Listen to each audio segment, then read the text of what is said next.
You're listening to Oilers Nation Radio, presented by the Nation Network.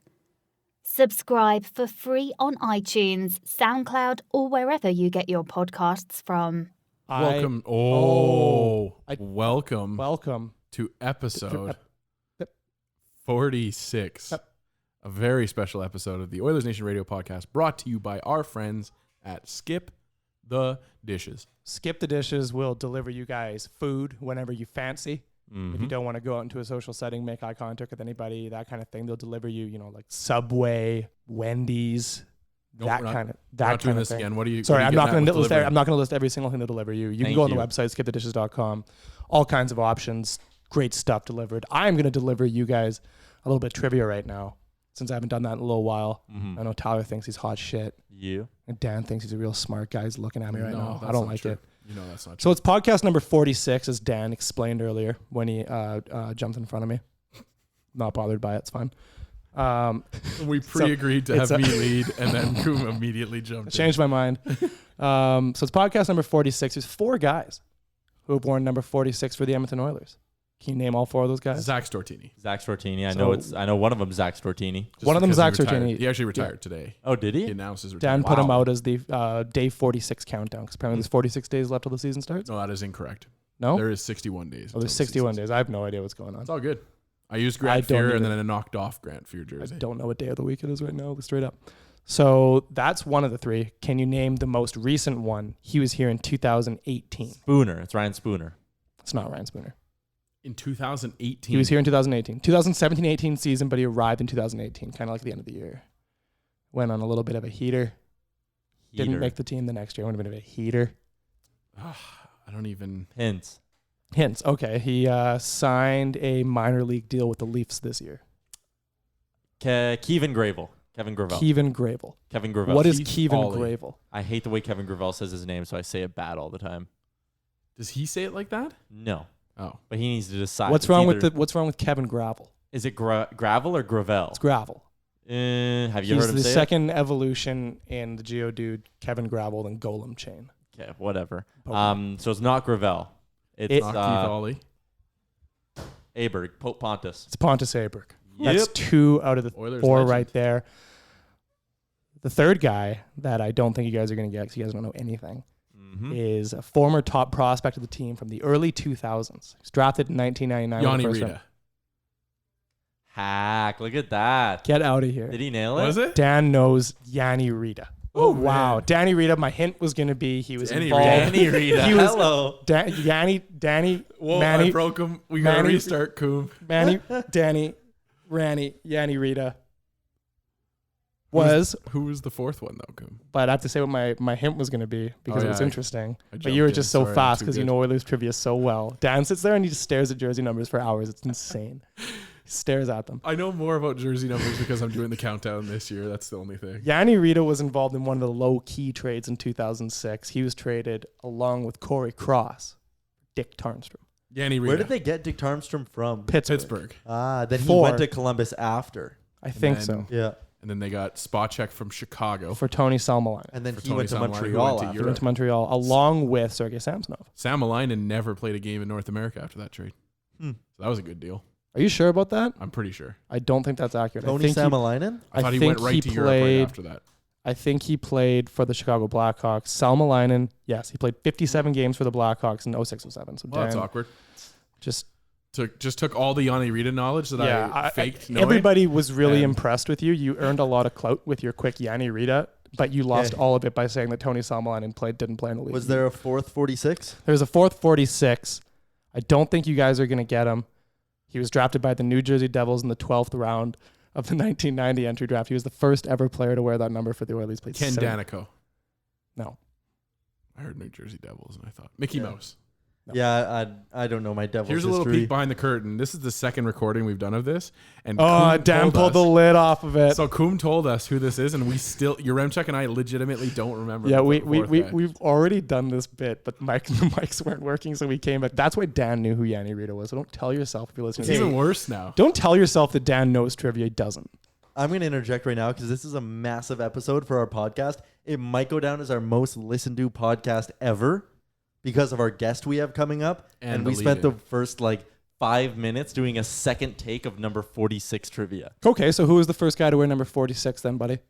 I don't know, but I already told you who it was 5 minutes It was Todd ago. Reardon. It's Todd Reardon. Capitals coach Todd Reardon. Bingo. Bing, bing, bing. So yeah, episode 46 brought to you by our friends over at Skip the Dishes. If you want to skip that segment, I wouldn't blame you. They stuck with us. They knew they were. If you you can skip ahead maybe 10 more minutes, Grant Fuhr will be on the phone with us. So if you want to skip, but don't, because there's news coming in, boys. Tons of stuff to talk about. So this week, Minnesota Wild, they fired their GM. They fired their GM after 1 year, which I didn't know you were allowed to do. That's thought crazy. You had to hold on to them for at least 3 years. He had an ugly 1 year tenure. He did. You were recapping that this morning for us. Yes, I wrote my What Would You Do Wednesday, Fun Times by the Pool, Warm Weather, Dog Days of Summer edition, What Would You Do Wednesday, Friday edition today. And my question was, which I kind of hijacked from the Dan Tenser and Lieutenant Eric on the radio. My boy Rick. Yep. Lieutenant Eric. So I hijacked their. It was kind of going around on Twitter. I saw it and I thought it was funny. They talked about it on the radio today. I figured I would bounce off of it too. I said, if you were writing a letter of reference for Peter Chiarelli, who's one of the names in Minnesota's GM search, inexplicably. Well, other than the fact that time is a full circle. Yeah. So what I said was, so Paul Fenton was that assistant general manager in Nashville who everybody said, oh, this guy's the next guy who's going to be, an amazing GM. Been studying under David Poyle for long. He was so good at drafting and developing and finding talent. He came to Minnesota and he was bad. He traded Nino Niederreiter for Victor Rask. Victor Rask sucks. He, his last bow on the top. At the trade deadline, he gave up Michael Granlund, good player, sold pretty low. He sold Fiala. Charlie Coyle. Yeah, it's just you traded Granlund for Fiala and then Coyle for Donato. You basically traded just downgrades. You traded them for guys who you're hoping one day are that good. Yeah, it's the magic. It's the mystery box. Yeah. Mystery box and the boat thing. You have the boat, but the mystery box could be the boat. And the box could be anything. Exactly. It could be a boat. Exactly. You know how much we wanted a boat. You traded away the boat for the box, and the box might be a boat. The box is probably not going to be a boat. Anyway, the last thing he did, he signed Matt Zuccarello to a big contract. That team's already in cap hell. That was just a ribbon on the top. They fired him. And now I think they want a guy with some pedigree. Names being thrown around, Garth Snow, Dean Lombardi, Ron Hextall, all guys who have been fired that have pedigree, who GM'd NHL teams to differing amounts of success in the past, decade. One of those names that's coming up is our old pal, Peter Chiarelli. And I would love to see Peter Chiarelli back in the saddle. I don't know about you guys, but I think that's a great thing. Oh, I want the stories of, it's great. It would give us endless Twitter content, would it not? Well, Kuhn made the great point. He didn't put it in the article, I don't think, but that Oilers Nation used to have a staff of 6 people. And then Peter Chiarelli got fired. And now we're down to 3. Yeah, we have 3 full-time staffers now. We used to have 6. It's Dan, Coom, and Bagged Milk. Yeah. That's it. Full-time staffers. Chris got fired for promoting Flat Earth Agenda on the website. Although, I'm not full-time, but I'm here a lot. Mm-hmm. You're not here a lot. I'm not discounting you, Tyler. I'm just saying. You're not full-time because you got bigger and better things. Don't go around telling people that you're a full-time staffer. I don't. Don't worry. So I don't. Since Peter Chiarelli left, there hasn't been as much to talk about. And that's one of the things I said in my post was one of my points in defense of Peter Chiarelli was that the Minnesota Wild are probably the most boring franchise in North American professional sports, despite the fact they're called the Wild is an irony. It's an irony like how the Winnipeg Jets are called the Jets, despite the fact that Winnipeg doesn't have an airport. It's stupid. The Wild are called the Wild and they're boring. So go ahead and sign a GM who's not afraid to make a deal, not afraid to create talking points, do stuff. Honestly, that's what Peter Chiarelli does. If they hire Chiarelli, we could probably start up wildnation.com and it would be ran pretty well. So here's a random story from when I started at the Nation. I don't even know how much I had actually tweeted about being at the Nation or anything. Yeah. But I just had this guy come out of the blue from Minnesota and he's like, man, you guys need a Minnesota Wild Nation. And I was like, okay. And I forwarded it off to the higher ups at the time. And of course they just scoffed at it. But you know what? They may circle back now. Yeah. Why wouldn't they? If Peter Chiarelli's in there, it's like, it has the potential to be just like Oilers Nation. I mean, Minneapolis, St. Paul, Twin Cities, they have what used to be the largest mall in the world. The Mall of Yeah, America. Bag Milk pointed that out, Yeah. that Chiarelli We have would be able West to Edmonton navigate Mall. that. That'd be huge. He's always been good at trading them all. Yeah, it's identical situations, and it'd be a perfect fit. It would be. And if Peter Chiarelli were hired by the Minnesota Wild, I would be jumping on the phone with him immediately if I were Ken Holland to be acquiring Jared Spurgeon, Matt Dumba. Jason Zucker, Yeah, Joel Eriksson. I'm trying to think of players in the Minnesota I was Wild gonna say. I would covet, but I'm having a hard I think time. that's doing it. So. There's Mikko actually Koivu? only 4, yeah. I was trying to make a Taylor Hall reference. They don't have a player of that caliber on their roster. Well, no, you could think of like Hall for Larson on like a lower scale, like Russell. Zucker for Benning, Yeah. Russell for Eriksson Ek. Russell for Zucker type of thing, Yeah. right? Chiarelli needs this cowboy, all that jazz. Did they do Pool Yarby for their first round pick next year, like the Griffin Reinhart trade? Well, we do know Yeah. that Chiarelli was going to pick Eriksson Ek over Barzell. So I think he would value Eriksson Ek Oh, that's a quite a good bit. point, yeah. But he knows then. Yeah, that's true. You're right. He did covet Dumba as well. There was rumors about Nugent Hopkins going to for Minnesota Dumba. for Dumba. But maybe you So- can circle back now and do like a Brodziak for Dumba. Yeah. Or The Kobe Cave. The Twitter jokes would be endless. It would be fantastic. And It then would just be a meme account. And then Yeah. when we're sick of Chiarelli running, see, this is the 3D chess thing. When you're sick of Chiarelli running the Minnesota Wild, you feel like you sucked him dry and you don't want him in the league anymore. You trade them Colby Cave, and that's the kiss of death. For That's Peter always Chiarelli, been his because kiss as of death. soon as he acquires Colby Cave, he gets fired. We you should let him- erect a Colby Cave statue outside of Rogers. Yeah, you Place. let Chiarelli run amok and do weird things for 2 years, then you trade Colby Cave over to the Wild, and then he gets fired. I do have to say it is impressive that Minnesota was able to cut bait on Fenton so fast. Like, you don't see that in today's NHL. You don't see that in professional sports. Yeah. GMs are usually given a lot of leash to do their thing and make their mistakes, like Chiarelli was. And Minnesota was able to just say, you know what, You got to respect it. Yep. You got to respect the quick move, but based on the fact they're interviewing Chiarelli, there's a chance they go, this is like them being like, well, you know what? It's about time we stop doing crystal meth and then just immediately picking up like a heroin addiction. Yeah, but you got to respect them giving up crystal meth. I guess, yeah. This is like quitting smoking to start doing blow. Yeah. It's like, oh man, I get a really big cigarette craving when I'm driving in the morning. I like the taste of it with coffee. I'm gonna do a line when I wake up. Yeah. Like, credit for the one decision, but oh boy, they might don't do that. really, It's really just- mess up this next one. It's the NHL though. That's what they do. It's an old Yes, boys club. It's the It's a circle. NHL GMing is like being a CFL quarterback. There's Yeah. like what, like 8 CFL teams, I think, 9 maybe, Dan. I don't know. You like the CFL? There's 8. There's like 11 quarterbacks that There's all 9. circle 9, around. sorry. Everyone has Yeah, to play some soon. rule. You have to play for every team in the league before you retire. It's like in the NHL. There's 31 teams. There's 35 GMs. They all spin around. That's what they do. It's musical chairs. All right, we got to thank a sponsor because coming up in like a matter of, seconds actually, he's about to call. Grant Fuhr is going to join us live on the boy. Sherwood Ford phone line. No pressure. Just No a pressure. Just a Hall of Famer. Just a guy whose number is hanging in the rafters. I'm nervous. I'm excited. Yeah. I think LaRocque's number should be up there with him. We've already interviewed George, We have. so let's do it. All right, we're going to step aside. Grant Fuhr just around the corner. Oilers Nation Radio. Welcome back to Oilers Nation Radio. Tyler Yaremchuk, Nation Dan, Coom is here as well, and we have a very special guest on the line, Grant Fuhr, joining us. I believe you're down in California right now, right, Grant? I am. I'm actually down in Palm Springs. Oh, great. How's your summer been going? How many times a week do you get out on the golf course? In a good week, I might get out 3 or 4 times. On a bad week, once or twice. Beautiful. That's I'm jealous of you. Yeah, Grant, me these too. days. Wow. Perfect. So big topic of discussion right now is the connection between Edmonton and Calgary. There's been more trades and more transactions between the two teams where guys are ending up in the rival Battle of Alberta jerseys. You being one of the first people that did that, made that leap. We want to know what it's like to play on either sides of the Battle of Alberta. What kind of excitement, what kind of challenges that comes with it. That's a little bit different. I mean, for me, growing up in Edmonton, it was really different. Most of my friends are all diehard Oiler fans, so lots of people tell me that they cheer for me, but not for the Flames. So it was a little bit different, but also my mom was from Calgary. So for me, it wasn't as big a transition as it would be for some of the guys.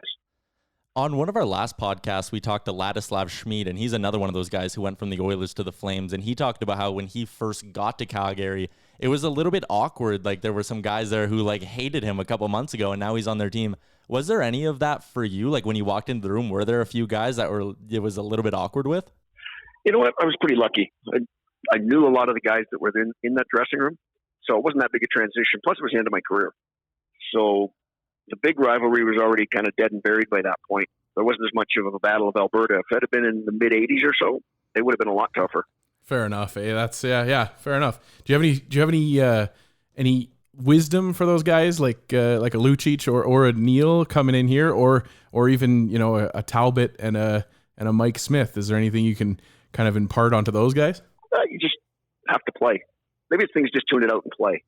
I mean, yeah, it's always fun to play against the next team because you always want to do well, and sometimes you press a little too hard, but you just relax, play, and let it happen. Fair enough. That's fair. Mike Smith is one of those guys, like, I mean, Talbot to a lesser extent too, but Mike Smith's a goalie who's now getting into the later part of his career. He's kind of taken 1 and 2 year deals. You're a goalie. You played late into your career as well. You were an effective starter late into your career. Is that just one of those things where if you take care of your body, it takes care of yourself sort of thing? And what would you say to people who maybe doubt Mike Smith and his ability to play late into his career? Well, I think they should probably look at the films of the playoffs last year. I think Mike Smith was fabulous, especially in the Colorado series. Yeah, you're right, eh? I mean, just because a guy's 36 or 37 years old doesn't mean he can't play. And I think fans lose confidence in goalies faster than goalies lose confidence in themselves. And watching Smitty at the end of last year, when he played with some confidence, I thought he played great. I think it's a good pickup for the Oilers. One, it's going to force him, if he wants to keep playing, he's going to have to play well. And two, it'll force Koskinen to be good. Otherwise, Mike Smith's going to get a chance to play. Yeah, actually, we wanted to touch on that with you as well. Like Mikko Koskinen, towards the end of last year, he had Anthony Stolarz playing behind him, and on pretty much every night, it was Koskinen had to be the guy. Now there's going to be someone pushing him. What's that mindset like as a goalie when you're going into a season and you know that the guy playing right behind you is capable of taking your job at any moment? I think it's better for the team. It's better for yourself because it forces you to be good every night. And I think if you get two goalies that push each other, like Andy and myself pushed each other, which we knew we had to be good every night, otherwise you might sit for a week or two. So you get a good performance every night's what happens. The team benefits and the goalies benefit. What's that relationship like with someone like Andy Moog, when you're both kind of fighting for the same job, but at the same time you're both fighting for the team? Like, describe what that's kind of like. Well, we were friends. I think that's the biggest thing is we were friends, and you're cheering for each other. Yeah, you both want to play, but at the same time, you want the team to do well because the way our contracts are based back then, if the team did well, you did well.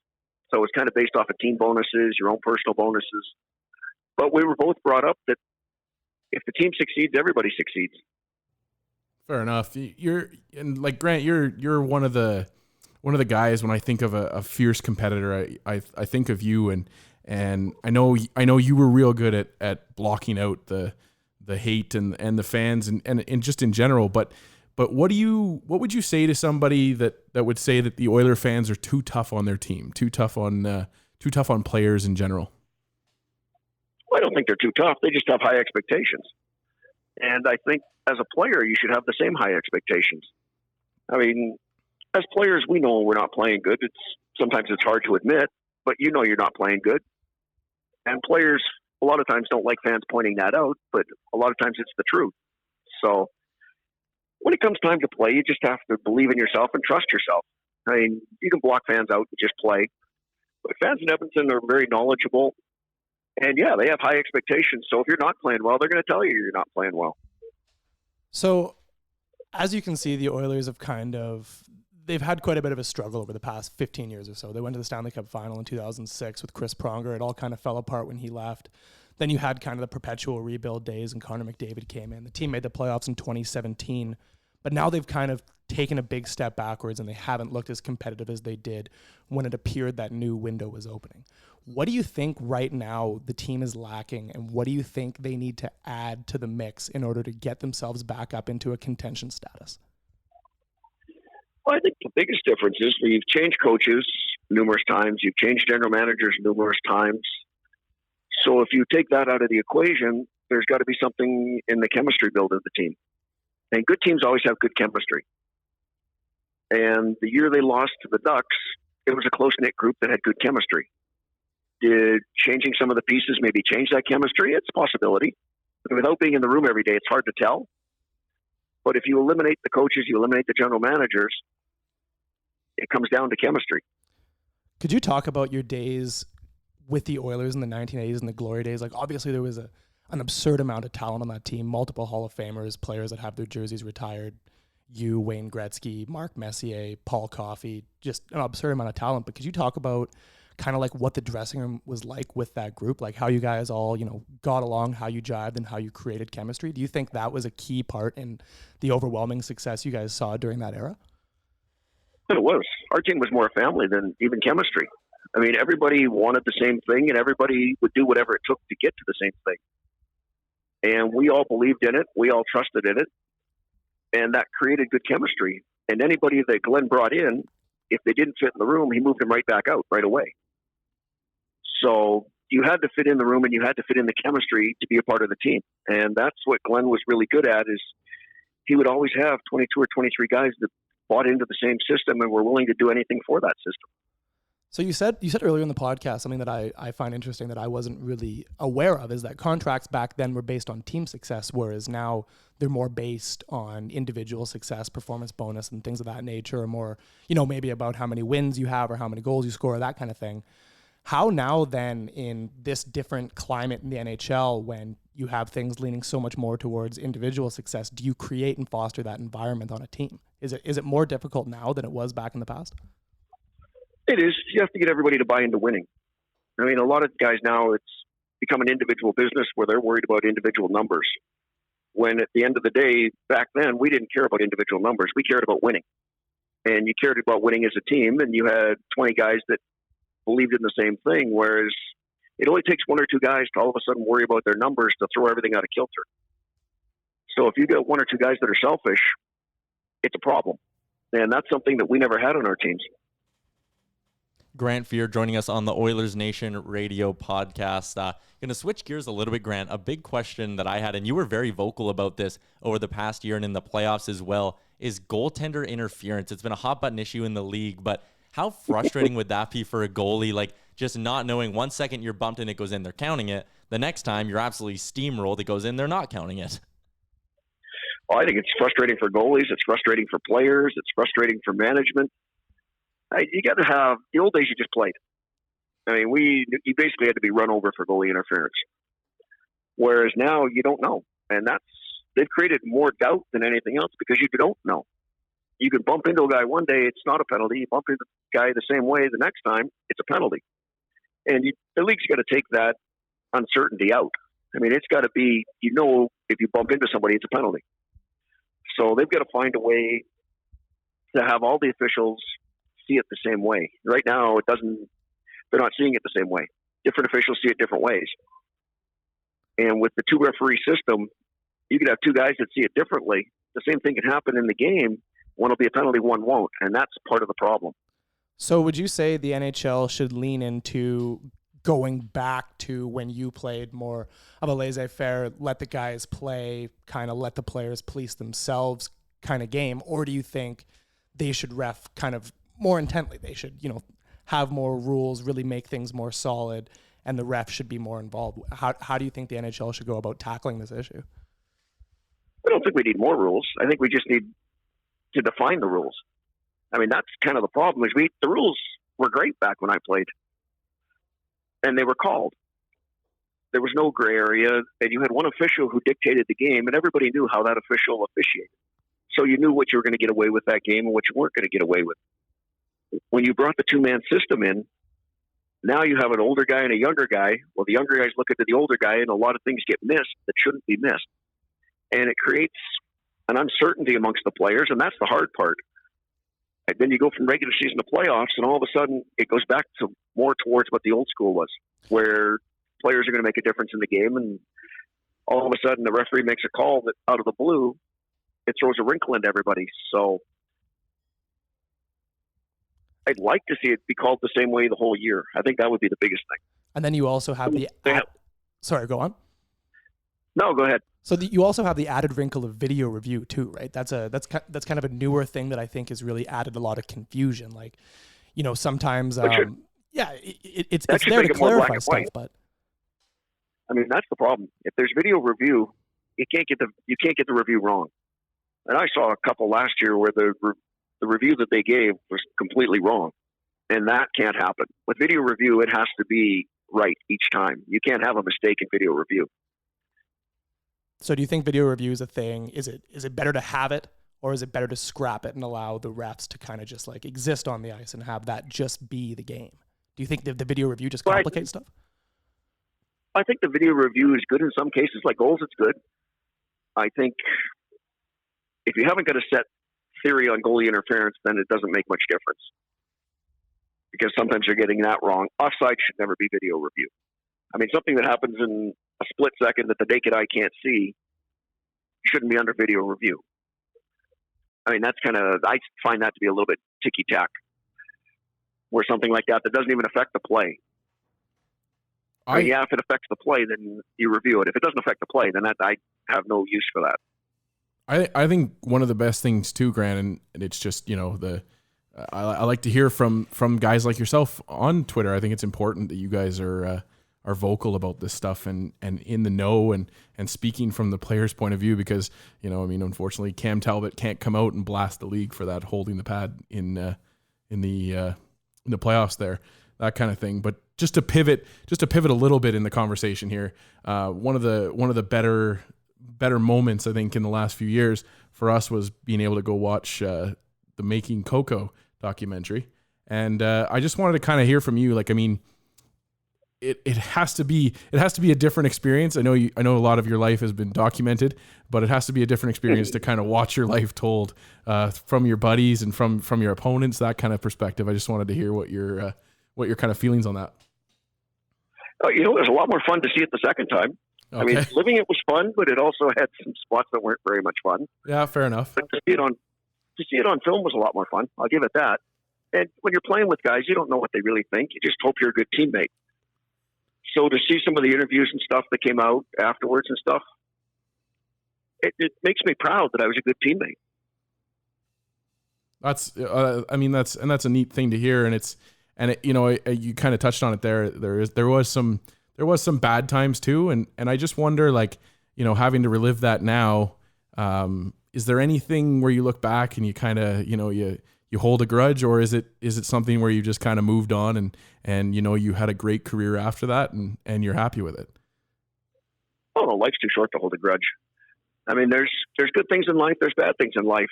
I mean, I wasn't a very good student in school, but probably wasn't a very good student of life either, but I learned the lesson the hard way. And that part's on me.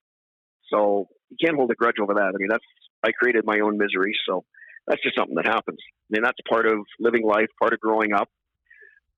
And the fact that I got through it, managed to have a good career out of it, and life's been great since, makes it all worthwhile.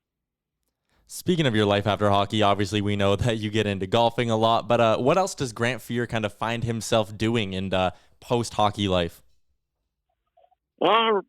Actually looking to get back into hockey so I can slow the world down a little bit. I mean, the last 4 years I've been traveling 200 plus days a year doing charity events. So about 8 months of my years doing charity stuff, running around playing charity golf tournaments, going to charity dinners, and just helping raise money for charities. When you talk about maybe getting back into hockey, what kind of role would you be looking at? Like, what is the ideal position for Grant Fuhr in the hockey world? Well, obviously, I'm still a huge fan of goalies. So coaching goalies or something to do with goalies, I think would probably be the ideal job. Who was your favorite goalie coach that you had throughout your career? Who do you feel like had the best effect on your career as a goalie? I didn't have my first goalie coach till I got to Buffalo. So by then I'd already had a dozen years in the league. So it was fun to have Mitch Corner as a goalie coach because we could compare ideas. I could see what he was thinking. And it was fun to bounce different thoughts and ideas off of him. But the closest thing I had to a coach before that was Ronnie Lowe, my first year. And it was part of getting adapted to the game. And I think that's a lot of what goalie coaching is the mental side of it. All the guys have skills.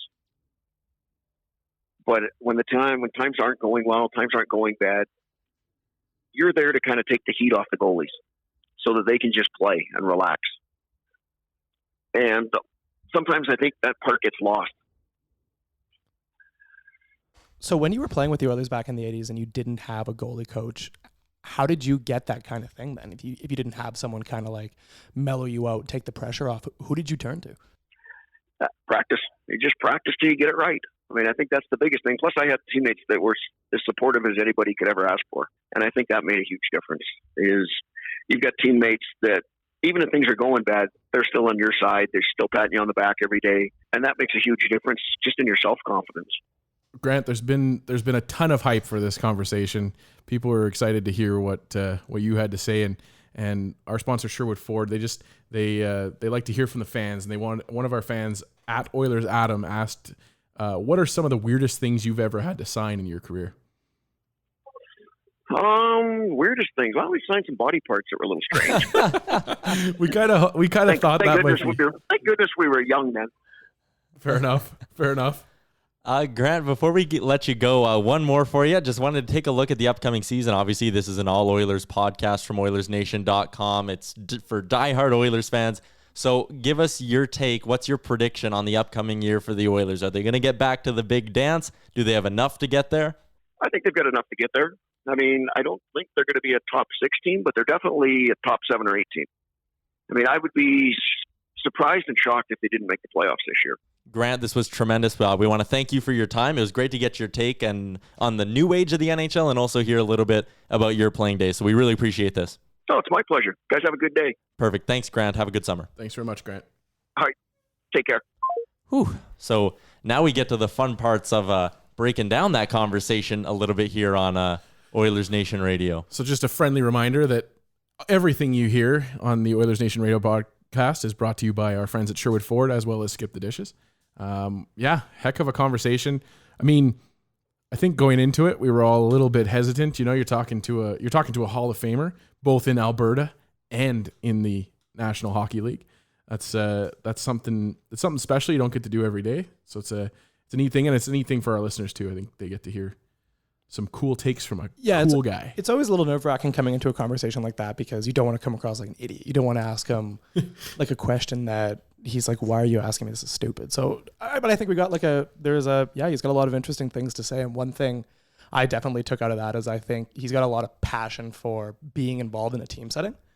And I think that he would definitely make a good addition to a coaching staff, maybe as a goalie coach, maybe as something else. I don't know, but he really understands the importance of the camaraderie on the team, which is something I don't think enough people really give a shit about now. I think we talk more about like individual player performances and systems and this and that, but just like the advent of crashing your head through a wall for your teammates is so underrated in today's discussion of sports. It's a total different tangent. I've started listening to a podcast where they're following these 6 people that are in a NASA study where they're put together in a pod for a full year.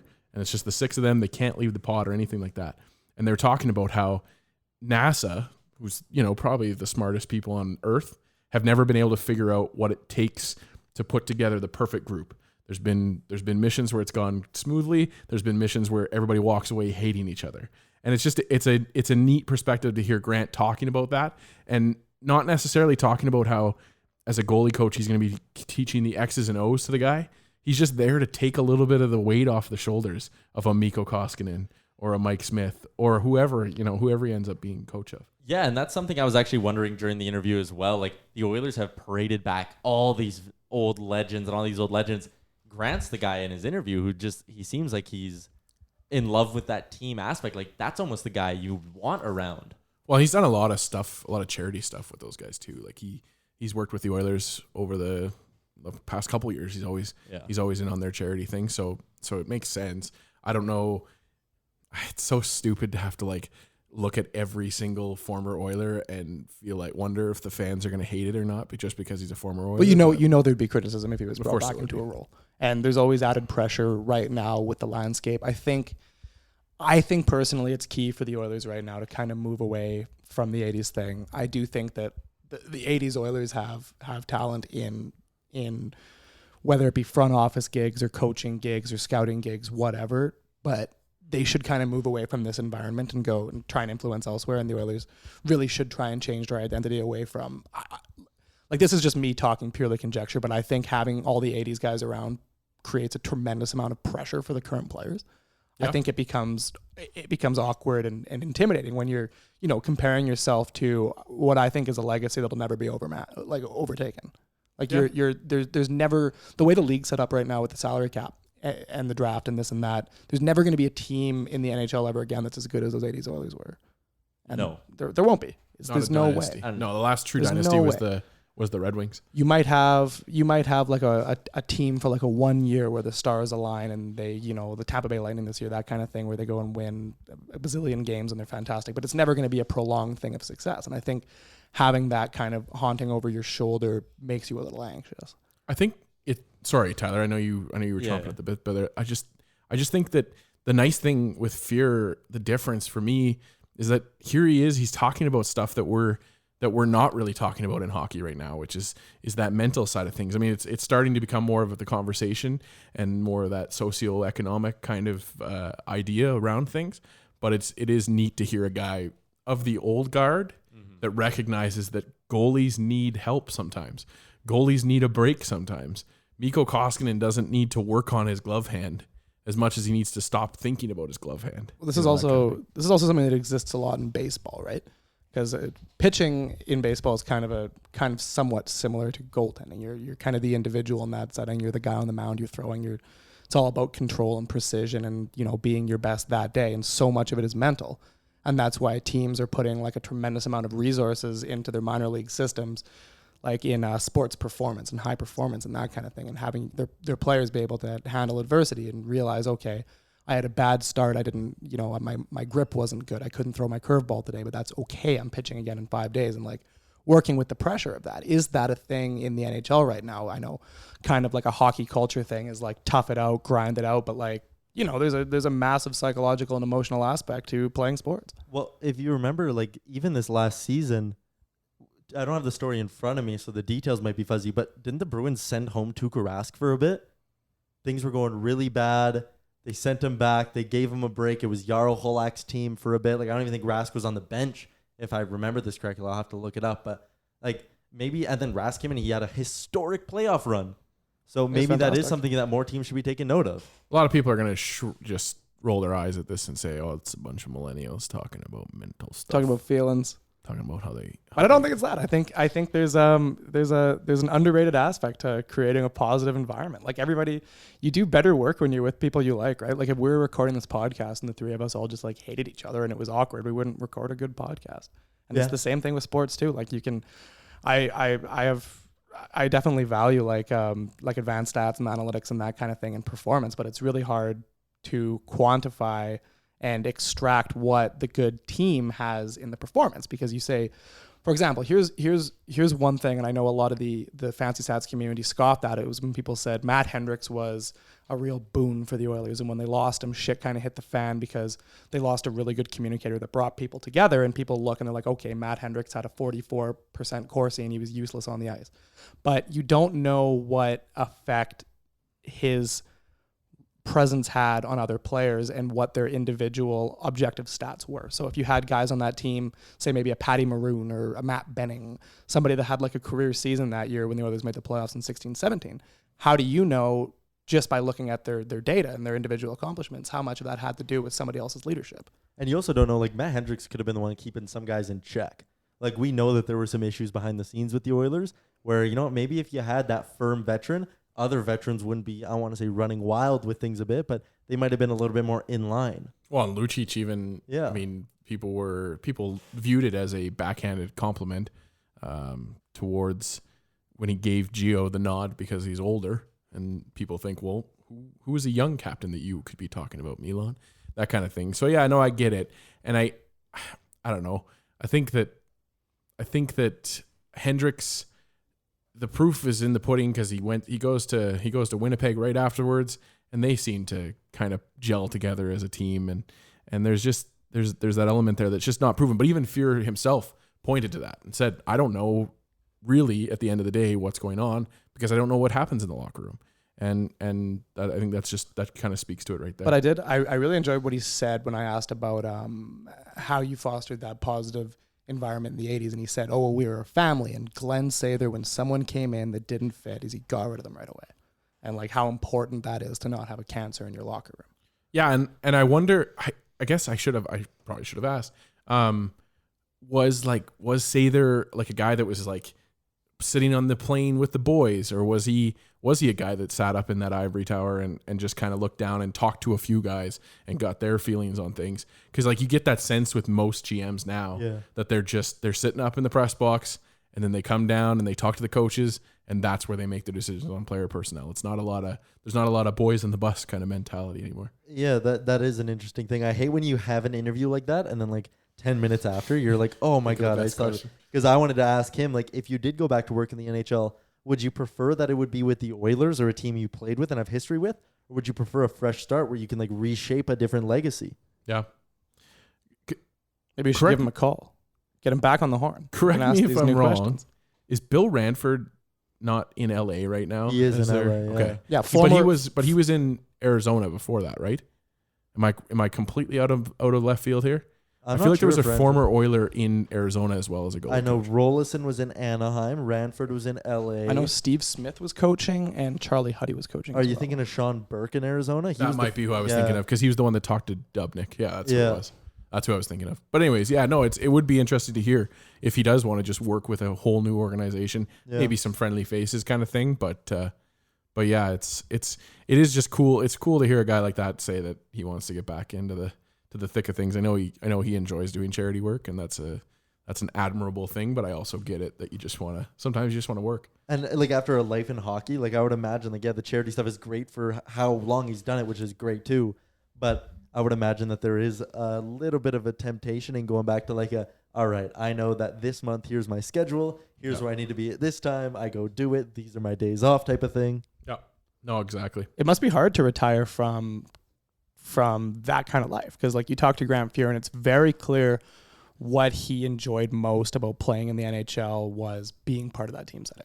Like given his answers, it's like what that guy loved and what got him fired up was being a part of a team, and like, you know, him coming through for other guys coming through for him, working together, like that kind of thing. And when you retire from playing professional sports, when your entire life is oriented around a team, how do you get that back in your life when it's such a difficult thing to capture? It's like, we've thought of so many good questions after this interview. It's like us all leaving when you leave educational systems and you have all those friends because you're in high school or university, and then you separate and things just change. Well, we came up with a fantastic interview after our Grant Fuhr interview. So maybe stick around for Grant Fuhr part 2 down the road. Oh yeah, no, I would love to talk to Grant again. I would love to talk to Georges again. I would love to talk to Rob Schremp again. I think they're all just really candid guys that you know, no holds barred. They answered every question, never balked at anything. It's a cool thing to have. Well, their give a shit meter's pretty high, right? Like you got former athletes who like just literally could give less of a fuck about being a former Oiler or a former hockey player. They just want to move on with their lives. But you have someone like Grant, and I love how you can just throw out like, hey, the current goalie interference model, and he'll have like good educated answers because this is a guy who watches a lot of hockey, and you'll ask him about Mike Smith, and like we didn't even bring up the playoffs this year, and he goes like, hey, Mike Smith was our best player in the playoffs this year. That's what you tell people who are doubting him. Like he's good, and he's staying up to date with the league, which is so cool because it shows you that he's actually passionate about the sport. Well, and when I genuinely meant it when I said, like, I think it's important for guys like him to have that voice and keep that voice going, whether it's a PA style thing or what, I don't know, but just to have something for fans to point to, be like, listen, if Grant Fuhr says that there's something wrong with the goaltender interference thing, maybe we're not all just a bunch of idiots screaming at the NHL. Maybe there is something wrong and there's something that needs to be done. But it was an interesting take of his too, that talking about how the 2-referee system just adds in another element. I always think of it as a positive thing because you just have more eyeballs on the ice, but you also add an extra opinion into the conversation. And then on top of that, the video review adds another opinion, and you don't know how many people are in that. And we always say video review is not an opinion; it's objective. It is. It is, and like I said, you don't know in that war room in Toronto how many people are there. I know the NBA war room has like 40 people in it at any one time. You come to like a massive conclusion after everybody like has like a thing to say, and you can't just break down like a real life setting into black and white. And that's the thing, and that's what Grant's kind of asking for, and I get it, and you wonder if the league will ever be able to do it. because it is goaltender interference is a gray area. Maybe you go back to the good old days and you have, 2 linesmen, 1 ref, and that one ref is in control of the game, and that's how it works. And you just know who to pin it all on. Yeah. Maybe that's it. Yeah, you take a step backwards in order to further the game almost. It would be interesting to see them go back to a one official. It's worrisome now. They're talking about, here was this weird situation with San Jose and St. Louis, and now we're going to add this new review and this new review. The Matt Duchene offside goal just fucked everything up. He scored that asinine goal. And you really want to avoid that, but was that big of a deal? We've had so many stupid calls now where some guy's leg was is that really part of the game? Do we need more of that? Do we need more hardcore surveillance in hockey? It'd be interesting to go back to that game, see who the linesman was, because that linesman significantly altered hockey history that day. Totally. But when you look back at even the Vegas San Jose thing, I feel like that's almost more of a creation of more rules and more second guessing of the referees than it is actually an issue. When McSorley gets in the Brashear incident, that doesn't equate to the same thing, obviously, but it's that same idea of, a referee is okay, I'm not going to call that when he sees it. And then he sees a guy gushing blood on the ice, and he's like, well, fuck, I got to call something. Yeah. And he also had 7 San Jose Sharks screaming at him. Yeah. And it's just it's an interesting thing. It's an interesting thought to see it roll back. I guess the cynic in me doesn't believe it'll ever happen, because we're also worried about safety and that kind of, we're more aware of injuries and head issues and that kind of thing going forward. It'll be interesting to see what happens. Yeah. This was great. Having Grant Fuhr on was awesome. It sparked a good debate. I'm expecting this debate to carry over to next week. Did you know Zach Stortini's accepted a position with the Sudbury Wolves? I didn't. He will be an assistant coach for the Sudbury Wolves. Let's get Zach Stortini on the podcast. I'd love to talk to old Huggy Bear. I will try to figure that out. But attaboy, your Chuck. And shout out to you for getting Grant out there. That was a big get for you. Shout out to his booking agent, Lisa Fuhr. Oh yes, fair enough. Thanks. Yeah, big thanks to Grant for coming on the podcast. Yeah, that was great. Big thanks to our sponsors, Skip the Dishes and Sherwood Ford. If you want to check out their stuff, it's skipthedishes.com. At Sherwood Ford on Twitter, or at Sherwood Ford _the Giant on Instagram. Shout out to them for the idea of getting Dave Tippett to stand in front of the tip stash on the old Sherwood Ford truck. I know the boys were all jacked up, and then they just went out and won a championship that day at the Spectre Golf Classic. So yeah, thanks to Skip the Dishes, thanks to Sherwood Ford, thanks to Grant Fuhr, thanks to Coombe, thanks to Chuck. Shout out Damien. Best wishes. We'll talk to you next week.